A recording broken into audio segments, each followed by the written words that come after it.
আসসালামু আলাইকুম এভরিওয়ান, কেমন আছেন সবাই? আশা করি যে যেখানে আছেন ভালো আছেন, সুস্থ আছেন। আজকে আবারও হাজির হলাম আপনাদের সাথে নতুন আরো একটি বেবি নকশি কাঁথার ডিজাইন নিয়ে। আশা করি আজকের এই ডিজাইনটি আপনাদের সকলের কাছেই ভালো লাগবে। আজকে আমি সবুজ কালারের একটি পপলিন কাপড় নিয়ে নিয়েছি।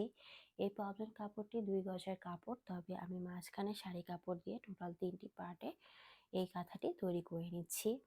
কাঁথাটির মাঝখানের অংশটুকু নির্ণয় করে এরপর আমাদেরকে একটি স্কোয়ার তৈরি করে নিতে হবে এবং তার পরবর্তীতে 1 স্কেল পরিমাণ গ্যাপ রেখে আরও একটি স্কোয়ার তৈরি করে নিতে হবে। ঠিক এইভাবে এক এক করে আমি ডিজাইনটি অঙ্কন করব। কাঁথার চারপাশ থেকে একটি বর্ডার লাইনও তৈরি করেছিলাম যেন কাঁথাটির মেইন ডিজাইনটি বোঝা যায়।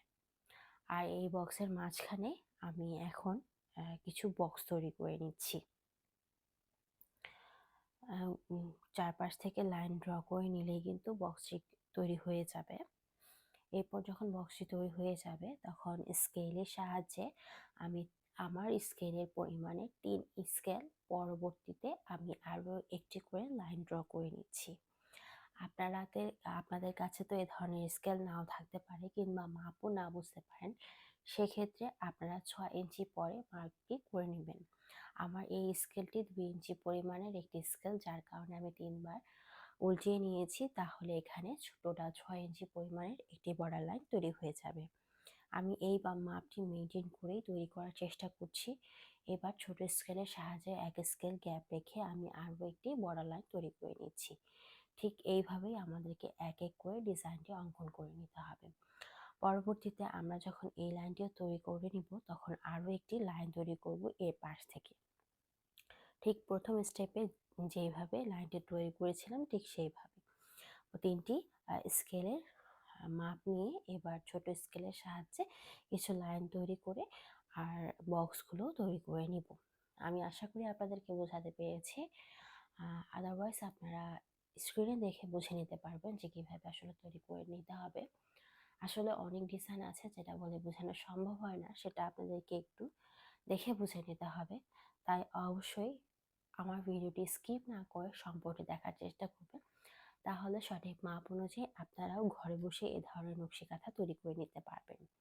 আর অনেকে আছেন যারা সেলাই জানেন তবে আর্ট জানেন না, তারা চাইলে আমার কাছ থেকে আর্ট করা কাঁথা কালেক্ট করে নিতে পারেন অথবা সেলাই করা কাঁথাও কালেক্ট করে নিতে পারেন।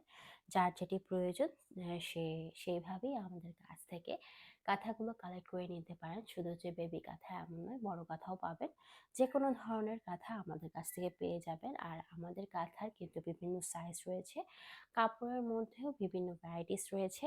তাই আপনারা অবশ্যই আপনাদের রিকোয়ারমেন্ট অনুযায়ী আমাদেরকে ইনবক্স করবেন।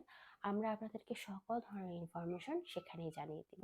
স্ক্রিনে দেওয়া নাম্বারটিতে আপনারা চাইলে হোয়াটসঅ্যাপ, ইমো কিংবা ডাইরেক্ট কল দিয়ে যোগাযোগ করে নিতে পারেন, অথবা আমাদের ফেসবুক পেজ ডিজাইন ঘর অথবা তেথিস ক্রিয়েশন যে কোনো একটি পেজে আপনারা যোগাযোগ করে আমাদের সাথে এ ধরনের কাঁথাগুলো কালেক্ট করে নিতে পারবেন খুবই সহজেই। আর এটি যেহেতু আর্ট করা কাঁথার কথা হলে আপনারা 10 থেকে 15 দিনের মতো সময় নিয়ে এরপরে কাঁথাগুলো অর্ডার করবেন।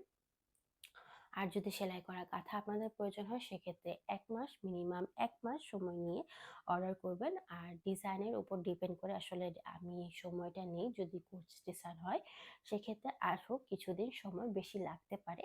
তাই ডিজাইনটি দেখিয়ে আপনাদের সাথে কথাবার্তা বলে সেখানেই আসলে অর্ডারটি কনফার্ম করে নিব।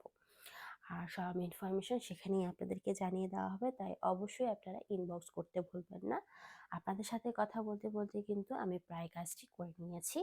সাইড থেকে বর্ডার লাইনের মাঝে ডিজাইনটি অঙ্কন করে নিচ্ছি। এইবার আমি ভেতরের যেই ডিজাইনটি ছিল সেই ডিজাইনটিও কমপ্লিট করে নেওয়ার চেষ্টা করছি। চারপাশে 4টি ফুল অঙ্কন করে আমি ডিজাইনটি কমপ্লিট করে নিব। আপনারা এক এক করে দেখতে থাকুন ডিজাইনটি, তাহলে আপনারা কিন্তু নিজেরাই তৈরি করে নিয়ে নিতে পারবেন। যদি ডিজাইন বুঝতে কোনো সমস্যা হয় তাহলে অবশ্যই জানাবেন। আর যদি কোনো ডিজাইনের টিউটোরিয়ালের প্রয়োজন হয় তাহলে অবশ্যই আমাকে আমার ইনবক্সে যোগাযোগ করবেন সেই পিকচার সহ, তাহলে আমি সেই টিউটোরিয়াল দেওয়ার চেষ্টা করব। আশা করি সবাই বুঝতে পেরেছেন। তাহলে আপনারা এনজয় করেন আজকের এই ডিজাইনটি। আমি এখানেই বিদায় নিচ্ছি।